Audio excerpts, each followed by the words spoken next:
organizational commitments. For Honorable Shongwe's organizational commitments. Yes. And what is the reason for Honorable Skosana joining us late? He's attending, he's going to a doctor. Okay. Yeah. Oh yeah, he hinted yesterday that he may have to consult a doctor. Honorable Breitenbach, any apologies? Yes, Chair, thank you. Honourable Cameron is unavailable today. Honourable Klopper is unavailable today. Where are they? Klopper is busy with selection panel duties. Cameron is at a conference. Honourable Carla Barnard and I are available in and out during the day. I've got a meeting at 12 that I have to attend. I'll come back. But we, both have to leave at some point around 5-ish. Around lunch? No, 5. Around 5? Yeah. But by then we should be long done. When we come back from the National Assembly, she will not rejoin us? No, Chair, I don't see why we need to all go to the National Assembly. We can just stay here and do this job. Yeah. It's not as if the President's going to say anything earth-shattering. No, that argument, Honorable Breitenbach, you were supposed to have raised it in the meeting, not now, because the reason why we have 4 witnesses tomorrow was because we did not have that argument in our meeting during the week. If we had that argument, for sure, we would be having 1 or 2 witnesses tomorrow. So we can't go into it now. Mr. Ramano, good morning. Good morning, Mr. Pilot Kwebu. Do we have apologies from the EFF, the PA, and the Action SA?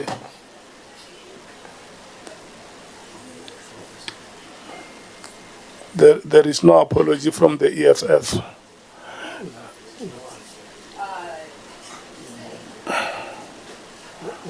Just look at that. Can we check if we have apologies from the PA? None. Apologies from Action SA? None. Just look that Mr. Klopper will be here until the 24th. Okay. Mr. Ramano is augmenting your apology, Honorable Breitenbach, that Mr. Klopper will not be here until the 24th of March. That's correct, Chair. He comes from a smallish province and he has to participate in the selection panel process, so he won't be available. Okay. Good morning, Honorable Matthews and Honorable Sauls. We greeted you in your absence. I was here. Honorable Sauls was trying to detain me but I managed to get here on time.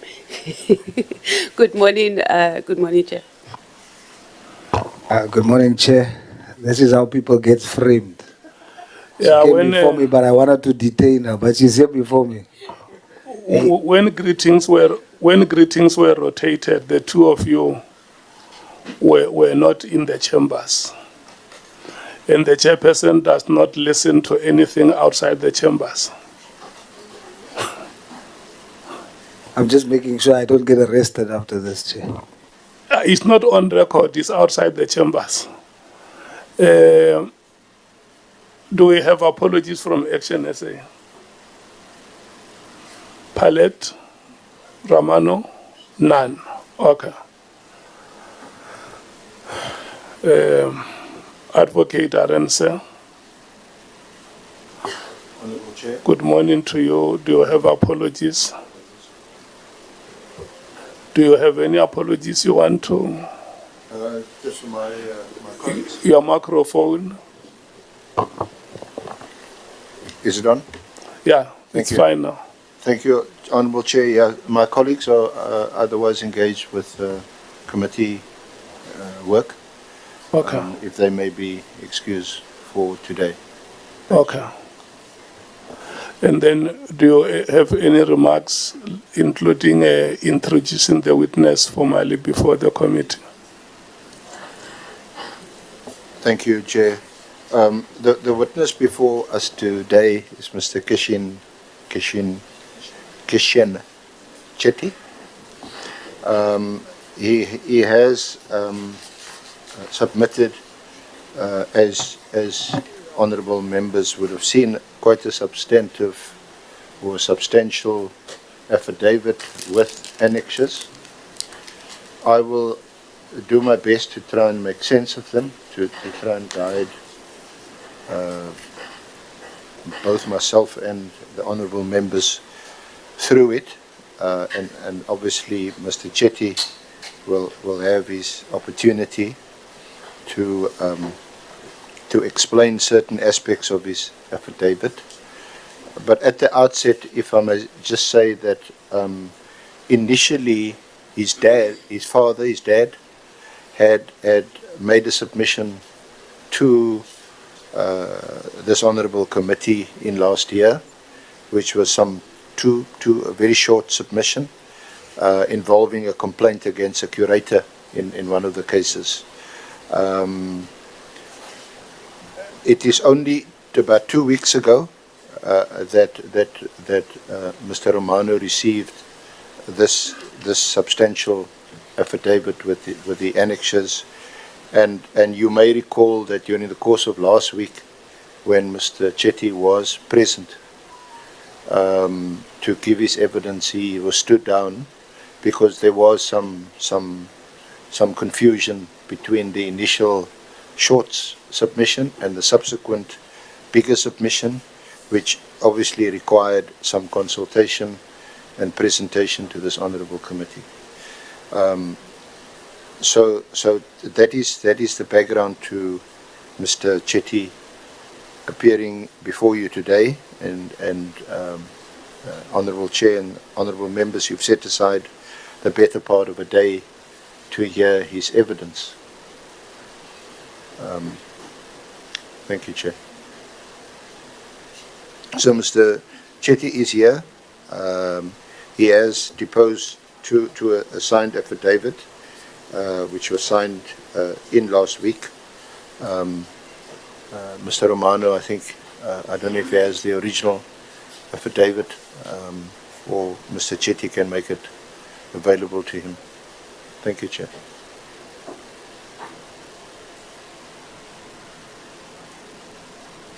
Okay. Thank you so much, Advocate Arons. Mr. Chetty, good morning.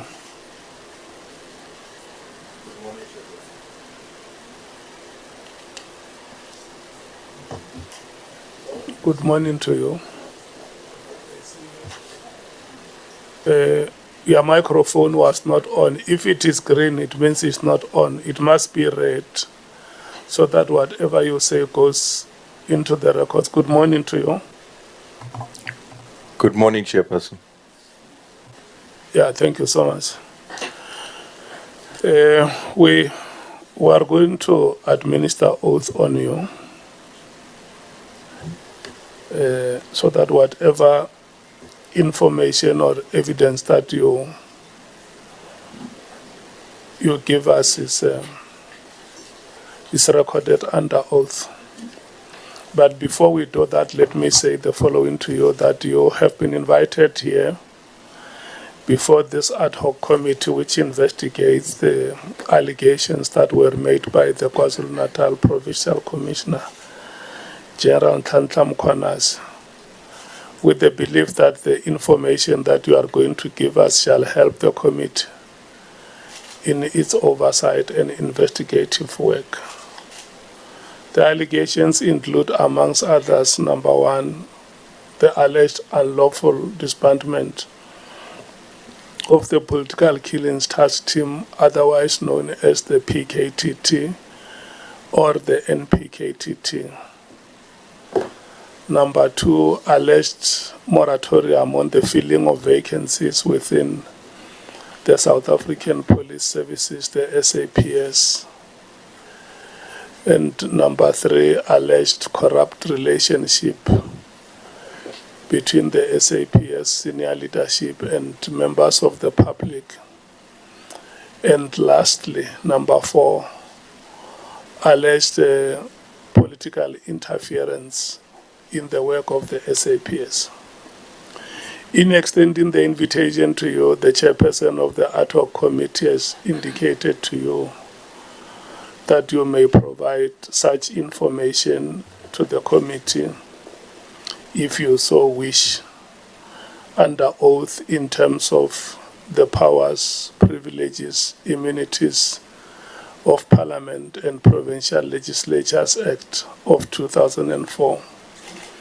Mr. Chetty, please be informed that by law you are required to answer any question fully and satisfactorily, of course questions that are lawfully put to you, or to produce any document that you are required to do so in connection with the subject matter of the inquiry, notwithstanding the fact that the answer or the documents that you give us could incriminate you or expose you to criminal or civil proceedings or even damages.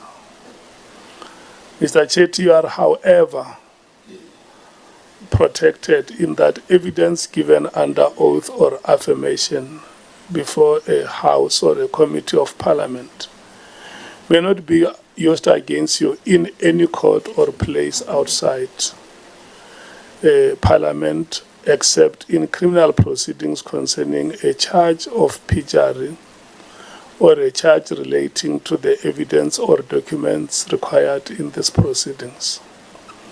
Please be aware that in terms of Section 17, subsection 2 of the powers, privileges and immunities of Parliament and Provincial Legislatures Act, a person who willfully furnishes a House or committee with information or makes a statement before it that is false or misleading commits an offense and is liable to a fine or a term of imprisonment not exceeding a period of 2 years. You are required to take an oath or affirm that the evidence you shall give shall be truthful. Which one do you elect, oath or affirmation? You have elected to take an oath. May you please follow me as I dictate to you. May you please say aye and state your names in full. I, Kashin Chetty,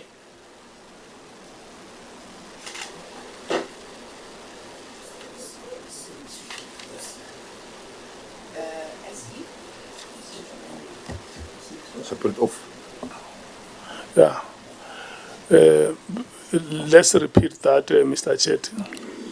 I, Kashin Chetty, Swear that the evidence I shall give swear that the evidence I shall give shall be the truth, shall be the truth, the whole truth, the whole truth, the whole truth, the whole truth, and nothing but the truth. and nothing but the truth. And so help me God. And so help me God.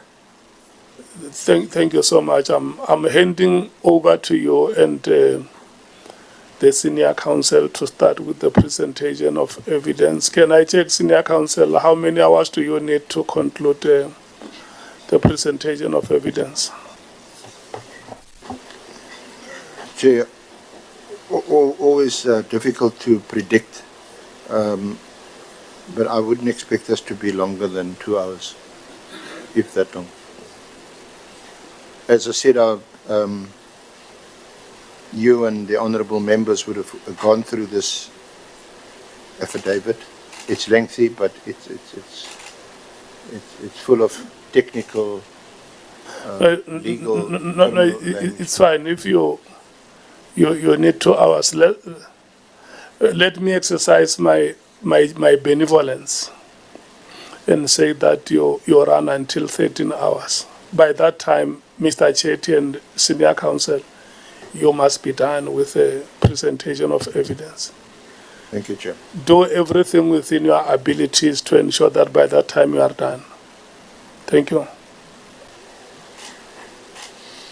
Thank you. Thank you. And let me wish you good luck. Thank you. Mr. Chetty, you reference a number of cases in your affidavit. There is the Silverton case, which is case number 335/2/20. And then there's also a number of other cases. Sorry, I don't understand. Then there's also a number of other cases.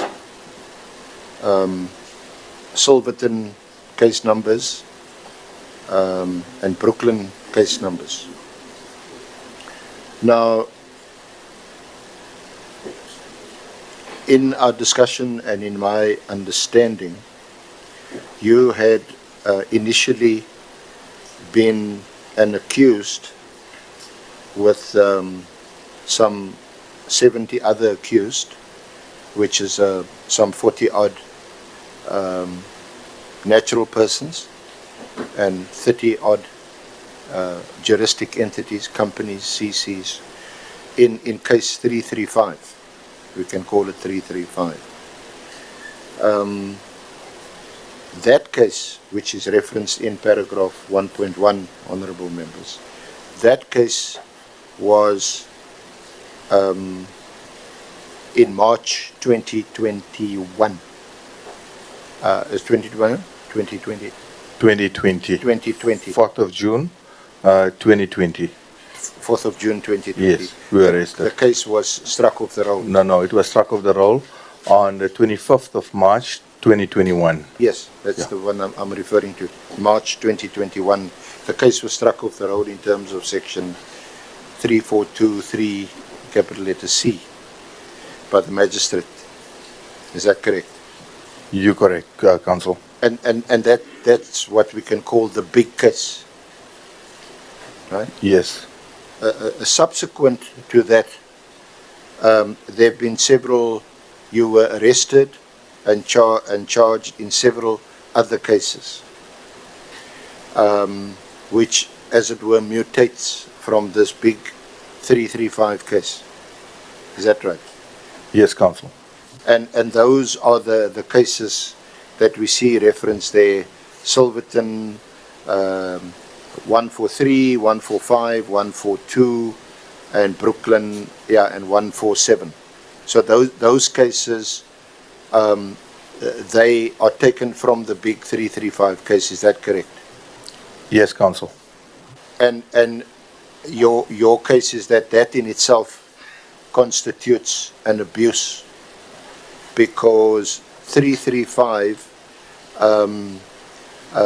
in terms of 335, I think we know now from another experience with another witness, when we deal with 342, striking off, that it can be enrolled, but it can only be done if a certificate is issued by, these days, the National Director of Public Prosecutions. And that was not done. Is that right? Yes, Counsel. But I think in our discussion, subsequently, you say that 335 has been reinstated. Yes, Counsel. Okay. So we also know from our consultation that you have brought an application to have these cases set aside on the basis, amongst other things, of an abuse of the process and unlawful interference in these matters. And that case is still pending in the High Court. Is that right? Yes, Counsel. We're waiting for a judge to be allocated to the matter. Yeah.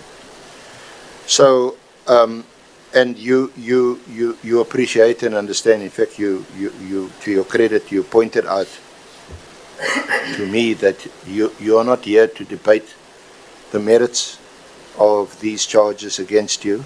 The charges in case 335 relate to theft, corruption, money laundering, and quite a number of serious charges. Is that right?